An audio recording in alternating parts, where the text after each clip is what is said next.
Hi friends எல்லாரும் எப்படி இருக்கீங்க? இன்னைக்கு நம்ம வீட்ல என்ன சாப்பாடுன்னு பார்த்தா, எண்ணெய் கத்திரிக்காய் காரக்குழம்பு தான். வாங்க எப்படி செய்யலாம்னு பார்க்கலாம். இப்போ நம்ம கத்திரிக்காய் போட்டு புளிக்குழம்பு வைக்க போகிறோம்.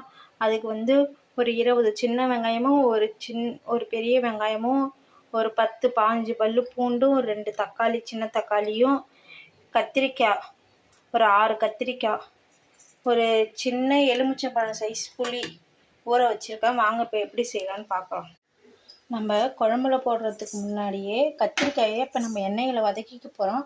அதுக்கு 1 டீஸ்பூன் எண்ணெய் ஊற்றிருக்கேன். கத்திரிக்காயை இங்கே பாருங்கள், குறுக்கால தான் அரிஞ்சு. நம்ம குழம்புக்கு போடுறதுக்கு முன்னாடியே கத்திரிக்காயை எண்ணெயில் வதக்கிக்க போகிறோம். வாங்க பார்க்கலாம். நல்லா இந்த எண்ணெயிலே வதக்கிக்கலாம். பாருங்கள், நல்லா எண்ணெயிலே இப்போ கத்திரிக்காய் நல்லா வெந்துருச்சு. இப்போ அடுத்து நம்ம குழம்பு வச்சுக்கலாம். பாருங்க, பாத்திரம் வச்சாச்சு. இப்போ நம்ம குழம்புக்கு தேவையான அளவுக்கு எண்ணெய் ஊற்றிக்கலாம்.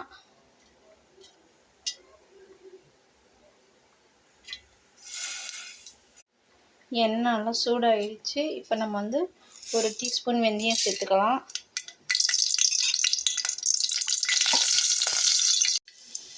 வெந்தயம் நல்லா பொரியுது. இப்போ நம்ம சின்ன ஜீரகம் ஒரு 1/2 டீஸ்பூன் சேர்த்துக்கலாம். அது கூட நம்ம வெங்காயத்தையும் சேர்த்துக்கலாம். நான் வெங்காயம் முழுசாக தான் போட்டுருக்கேன், சின்ன வெங்காயம் இந்தமாதிரி சேர்த்துக்கலாம். அது கூடயே கொஞ்சம் கருவேப்பிலை சேர்த்துக்கலாம்.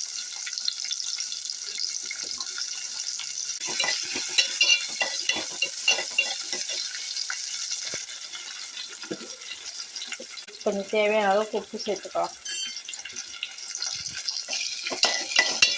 இது நல்லா வதங்கட்டும். வெங்காயம் நல்லா வதங்கிடுச்சு. இப்போ நம்ம பூண்டு சேர்த்துக்கலாம். பூண்டு சேர்ந்துட்டு ஒரு கிண்டி வச்சு இப்போ 2 தக்காளி கட் பண்ணி வச்சுருக்கோம், அதையும் சேர்த்துக்கலாம்.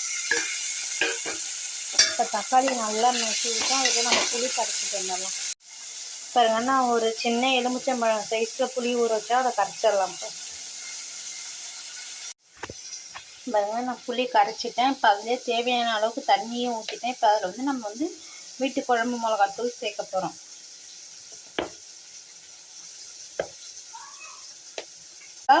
கட்டி இல்லாமல் கிண்டிக்கலாம். பாருங்க, நல்லா தக்காளி நல்லா வதங்கிடுச்சு. இப்போ நம்ம கரைச்சி வச்ச அந்த புளி கரைசலை இதில் ஊற்றிடலாம்.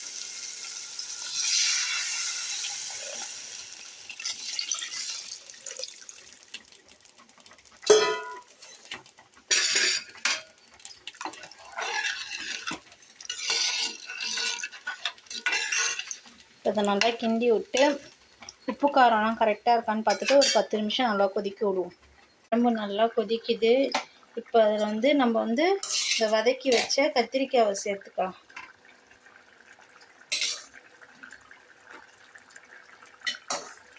இதிலே கொதிக்கட்டும்.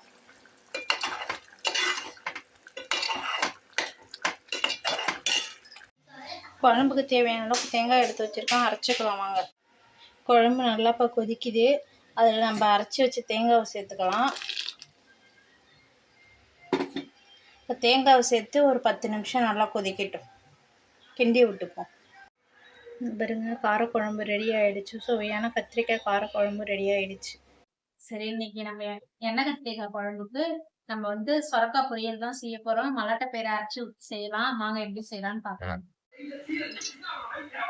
சொரக்காய் பொரியலுக்கு ஒரு சின்ன வெங்காயம், ஒரு சின்ன தக்காளி, 2 பச்சை மிளகா, ஒரு அரை சொரக்காய். இதை எப்படி செய்யலாம்னு பார்க்கலாம். வாங்க. இப்போ தேவையான அளவுக்கு எண்ணெய் ஊற்றிக்கிட்டேன். அதில் 1 டீஸ்பூன் கடுகு போட்டுக்கிட்டேன். கடுகு பொரிஞ்சவுடனே கட் பண்ணி வச்சு வெங்காயத்தை சேர்த்துக்கலாம். அது கூட 2 பச்சை மிளகாவையும் சேர்த்துக்கலாம். சேர்த்து விட்டு இப்போ நல்லா வதக்கி பாருங்க. சொரக்காய்க்கு தேவையான உப்பு சேர்த்துக்கலாம்.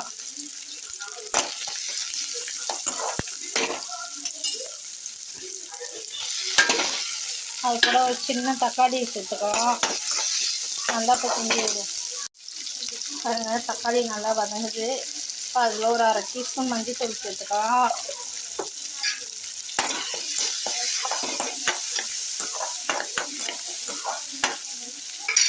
தக்காளி வதங்கும் போதே நம்ம காயை சேர்த்துக்கலாம். இப்போ இதில் தண்ணியே ஊற்ற வேணாம், நல்லா இப்போ கிண்டி விட்டுட்டே இருக்கலாம். இருங்க பாருங்க, சுரக்காய் நல்லா வெந்துருச்சு. இப்போ வந்து இதில் வந்து நம்ம ரவுண்டு தண்ணி சேர்த்துக்கலாம்.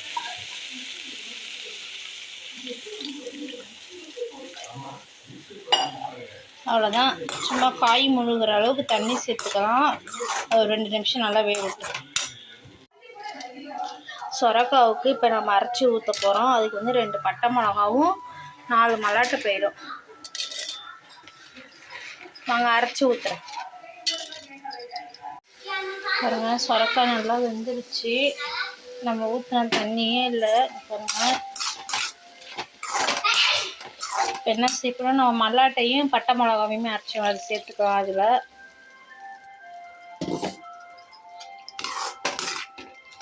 சேர்த்து ஒரு 2 நிமிஷம் நல்லா வேகட்டும்.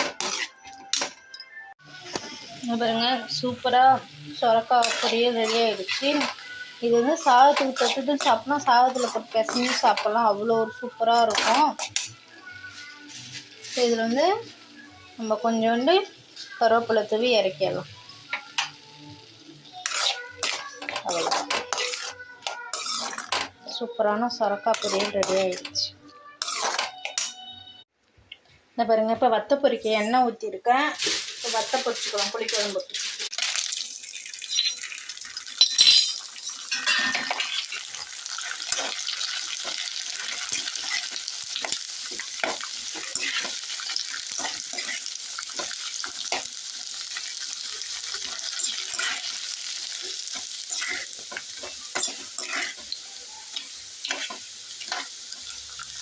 நான் செஞ்ச மாரி நீங்களும் எண்ணெய் கத்திரிக்காய் கார குழம்பும் சுரக்காய் பொரியலும் செஞ்சு பாருங்க. கண்டிப்பா நல்லா இருக்கும். என் வீடியோ பிடிச்சிருந்தா என் வீடியோக்கு சப்போர்ட் பண்ணுங்க.